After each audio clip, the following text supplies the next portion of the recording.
Well, Dawie Roodt and I are both heading for Cape Town this week. I'll be going much shorter trip over the big mountain between Hermanus and Cape Town.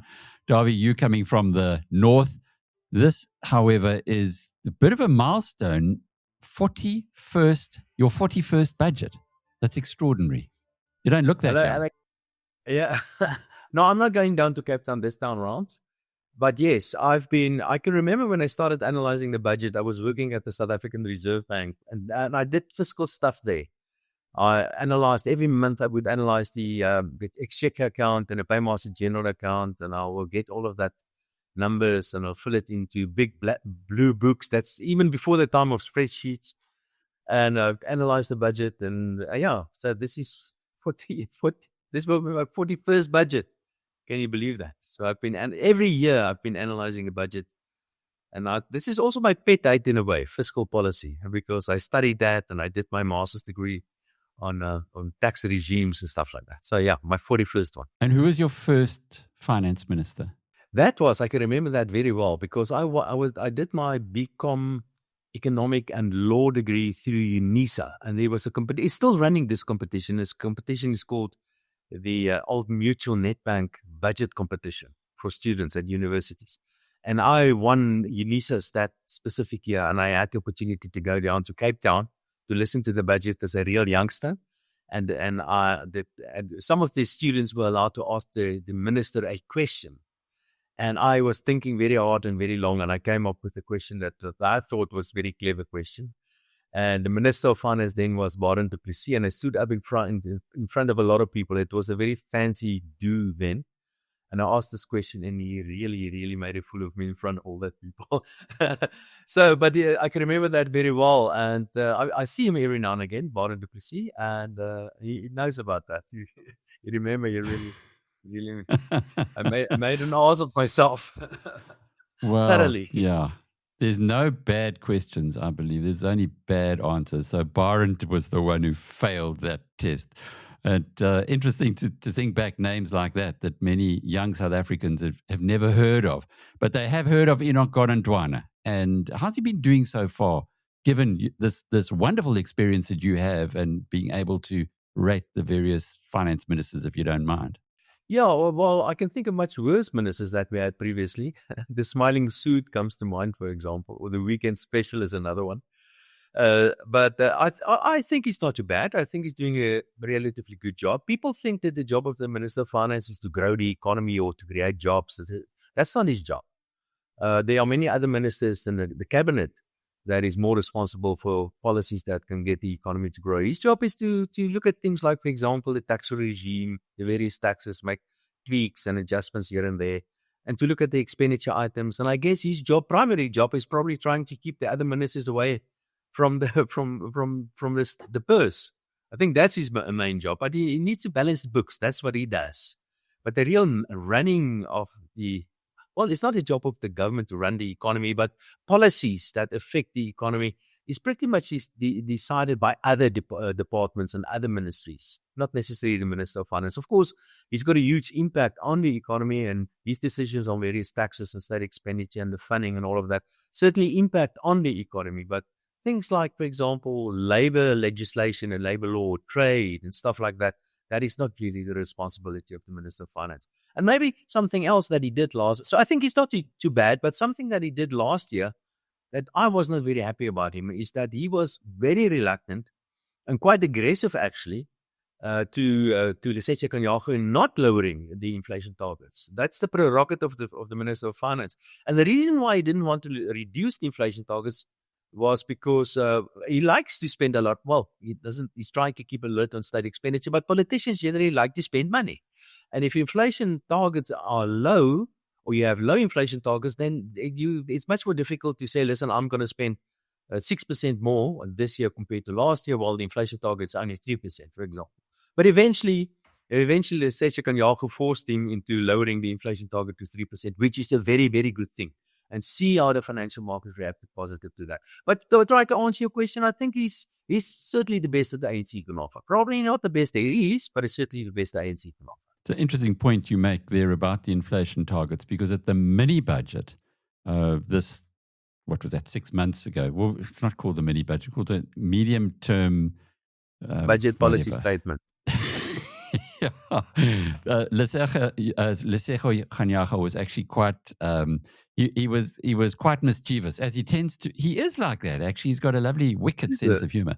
And he spoke about how he and the finance minister, here in the press conference, and that was being recorded, how the two of them had buried the hatchet, and now they both agree that the inflation target should be 3%.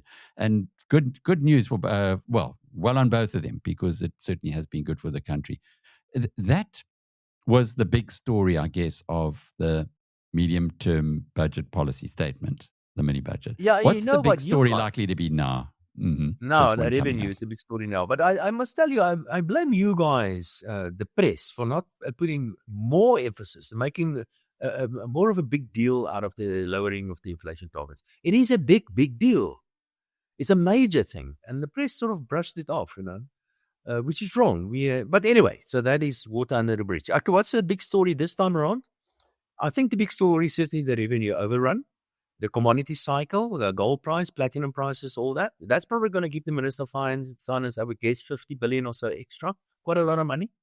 But just to put it in perspective, a 1% increase in VAT will give him approximately 25 billion. So this is the equivalent of about 2% increase in VAT, just roughly speaking. So we will see what the number is that he's going to come up with. And so that I would say is the big story, the revenue. That's one. And then a little bit more technical is another important thing is that because of lower inflation targets, by the way, and some other things, the yields on the capital market came down very, very nicely, something like 400 basis points.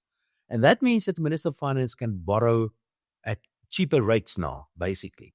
But of course, remember the money that he owes, that is, that's you can't do anything about that.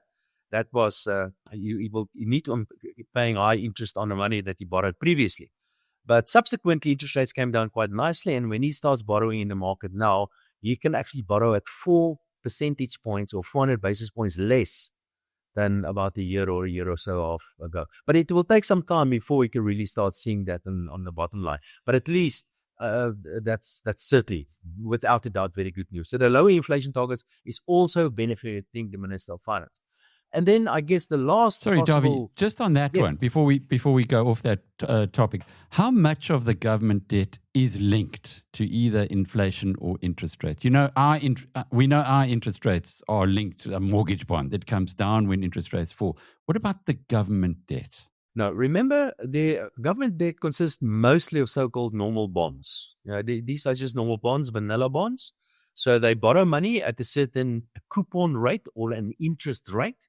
So, for example, if you've got it's a law, by the way. So there will be a law in Parliament, and they will create a new bond, and it will be called R something, 123, or whatever the case might be. And I can remember when I started working in the market, the R150 was the benchmark note.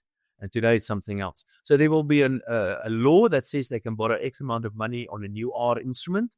And the R instrument will be issued at a coupon rate of X, say, for example, 10%. And then the Minister of Finance will start selling these bonds in the market, and you will pay interest of 10% on that specific bond. But as interest rates change in the market, of course, the yield changes with that as well. So the coupon rate and the yield are two different things. We have to understand that. And the yield is market determined. So it is quite possible that the Minister of Finance can sell a bond not for 10%, but he can sell it for 12 or 13 or 15% yield, while the coupon remains 10%. It's a little bit technical. We could talk about that one day, but just take my word. That is basically how it works. So as yields come down, and that has been happening, the bulk of government debt now will become, well, not cheaper because he's locked in. He already borrowed that money in the past. But as he starts issuing more government debt instruments, even at the same coupon rate, he will actually start funding it at a lower yield, which will be good for the cash flow for the Minister of Finance. But most of that consists of this normal so-called vanilla bonds. There are many other bonds. There are inflation linkers, for example. And we've got, I don't know if we have zero-coupon bonds. I think there could be a couple of zero-coupon bonds out there still. And then, of course, in the short term, you get something called Treasury bills or TBs. And those are short-term interest rates that are issued at a discount And that is just for short-term, the management of short-term cash flow requirements. But the bulk of the actual funding happens on the so-called, on the bonds, longer-term bonds. Yeah, those Treasury bills, 90 days still? Is that the Well, term? technically, you can go up to a year because that they all fall under so-called short-term instruments. But typically, say 90 days, yes. But they are 30 or 60 days or even longer.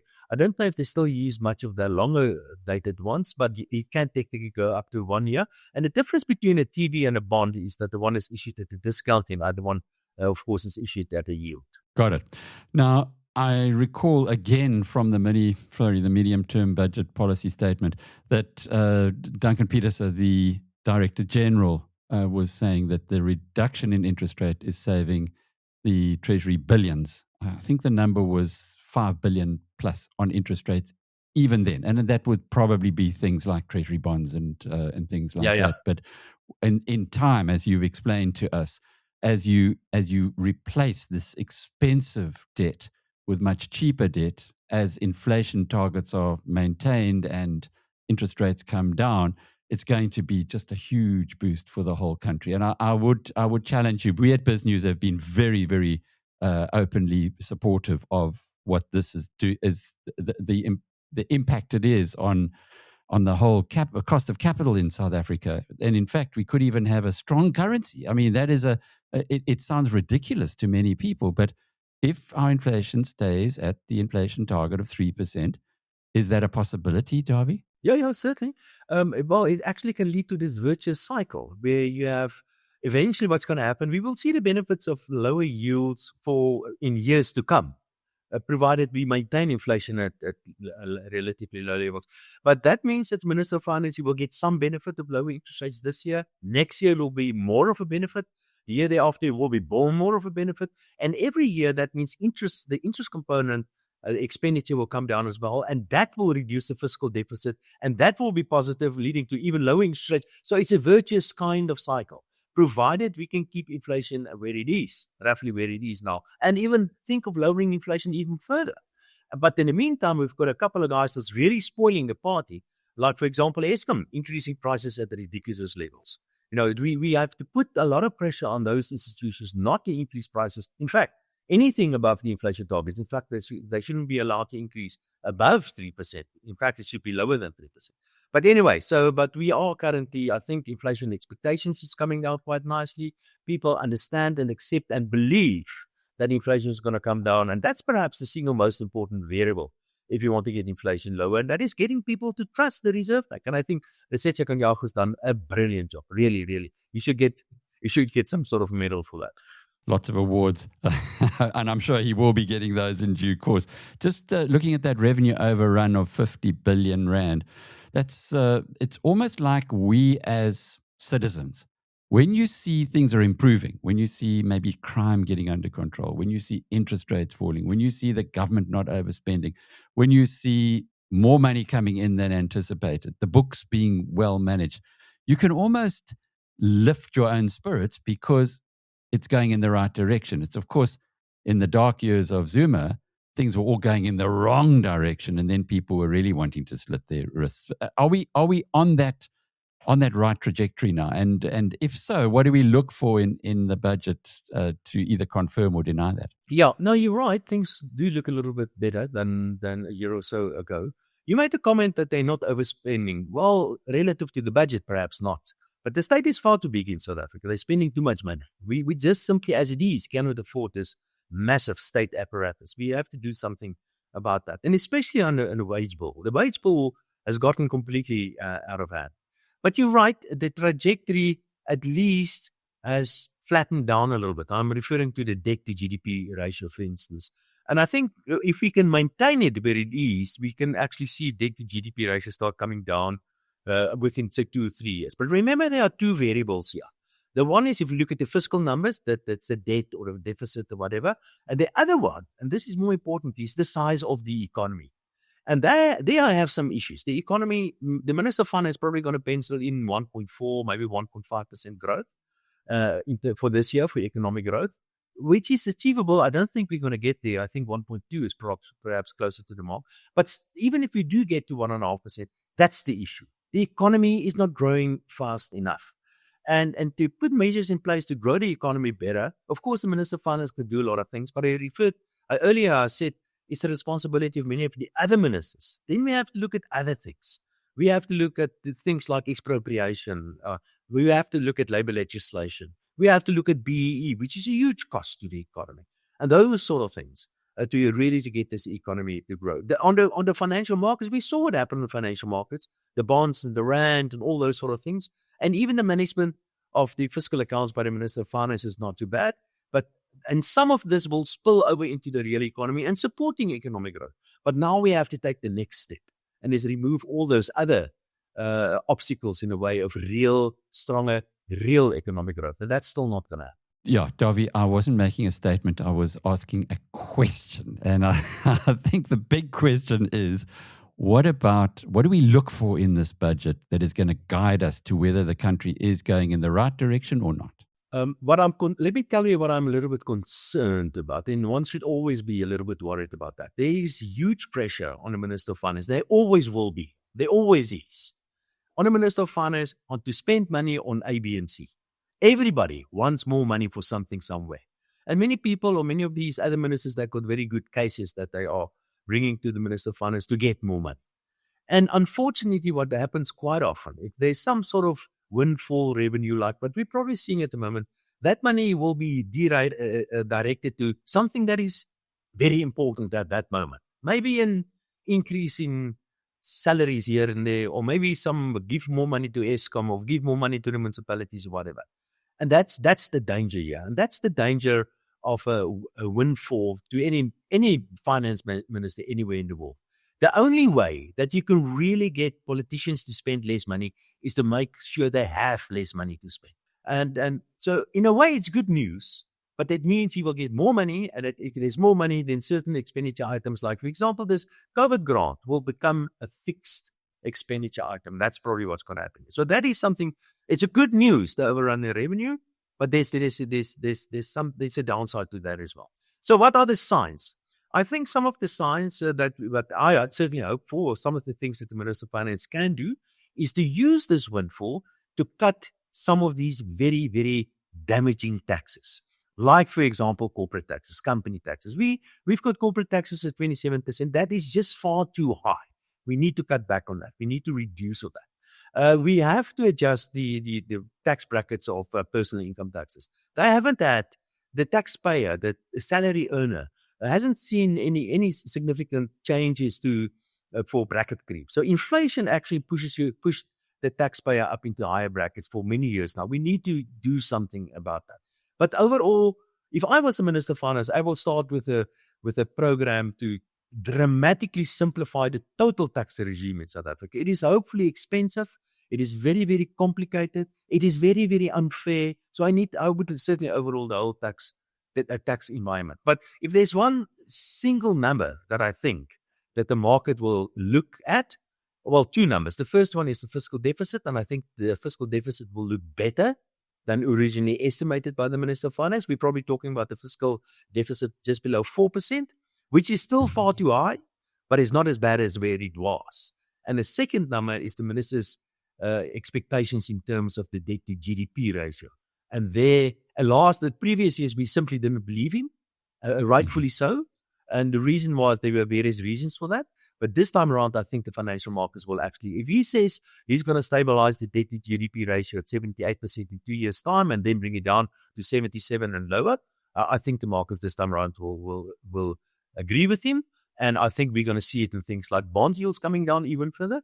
And we could even see it in the rand appreciating and doing a little bit better as well. So those are the kind of numbers and things that I will be looking out for. What is going to get the headline writers to say a good news budget? Yeah, people, I guess for an economist, it must be the deficit, but that sounds quite nerdy, very boring. So I think the headline number is going to be tax cuts. Well, not tax cuts as such, but the adjustment of the brackets. I think that's probably going to be the headline number. We can't spend more. Like I've said, it's dangerous to spend more money. But the tax cuts, I would say, will be for personal income taxpayers. That will be a headline number, I would say. Would you be happy if some of that 50 billion was put into Transnet, given that it would be an investment, one hopes, into the future? No? No. I won't put it into Transnet. No, I won't put it in any of the SOEs. I won't put it in any one of the municipalities that extra money. They get too much money as it is already. Transnet and Eskom, they've received many billions of rands the last couple of years. No, keep the pressure on those institutions and let them stand on their own feet. Let them wash their own faces. What I would do, if I reduce the taxes with this money, or would simply reduce the deficit. That's another alternative, of course. But please don't spend this money. Borrow less, basically, because the debt is going to go up, but let's reduce the rate at which debt is going up. So it's just borrow less. There will still be a deficit. Then, of course, there can be some capital expenditure items as well. But our government is not good at running big expenditure items. So, there will be some announcements of some new dam here and there, new hospital here and there kind of stuff. And I guess that's okay. But that's not the real big items. I would rather, like I've said, reduce taxes or simply borrow less. This is Cyril Ramaphosa's last year. Do you think we might get something for his farewell, some big project? He's spoken about some interesting things in the past, fast trains and super cities, etc. No, I think what has happened is that reality has overtaken ideology as far as the ANC is concerned. I think they understand that. No, we're not in a position where we can announce any of those major grand projects. The state's finances is still in very deep trouble. I think this is a very positive discussion that you and I have at the moment, and people are talking about it, and people are quite positive about the budget and how things have been turned around a little bit. I mean, we have to emphasize a little bit. There's a long way still to go. But no, we can't. We simply do not have the money for that. I think what is probably like a lot of people will be happy to hear, but it's pretty much a given already, and that is that the so-called COVID grant will become a permanent fixture, and that there's probably going to be some sort of overall in a whole social expenditure system where we will get something resembling a basic income grant, I guess, in future. Because that's, I think, where we're heading for. It's a basic income grant kind of thing that will cover everything from state expenditure on education and health services and the various grants, all of that. So there could be something like that. But to announce a new city in the sky, I don't think that's going to happen now. And Dawie, you will be talking about the budget tomorrow, Wednesday evening, 6:00. Yes. How can members of the business news community actually tune in? You can just check on my Facebook and you can just register. There's a link there and just register. It's all for free. Like I've said, this is my 41st budget. I've been analyzing this forever. We've already busy preparing the whole format. How we're going to do that? There are many things that remain the same. The normal numbers, the graphs. I just have to update the graphs on revenue and expenditure and funding and that sort of stuff. And I've got a page already for unexpected announcements that the minister is going to make. And then that evening I will do from 6:00 a proper analysis of the budget, starting from A and ending at Z. So the whole thing. And I've been doing this forever. And I've got a wonderful team at the Efficient Group that's already started working on this. So we're going to work the whole afternoon preparing the budget. And my wife told me she's going to make us very nice curry during that afternoon while we work. To prepare for the budget. Yeah. But I'll put it on my Facebook. Just Google Dawie Roodt and it will be there and registered. And we'll put the link as well on Biz News as well. I will not be doing my traditional post-budget discussion this year. Rather go along to Dawie and go. He's been doing it for much longer than I am, and this is his game. You know, we as verslaggevers, we just on the outside looking in. So thanks, Dawie, and thanks again for your insights. And we look forward to seeing you in how many days is it now? Just 16 days or so here in Hermanus for the Biz News conference. It's going to be a blast. I'm really looking forward to that. Alec, put the wine in the ice. For you, sir, anything. Dawie Roodt with the Efficient Group, and I'm Alec Hogg from biznews.com.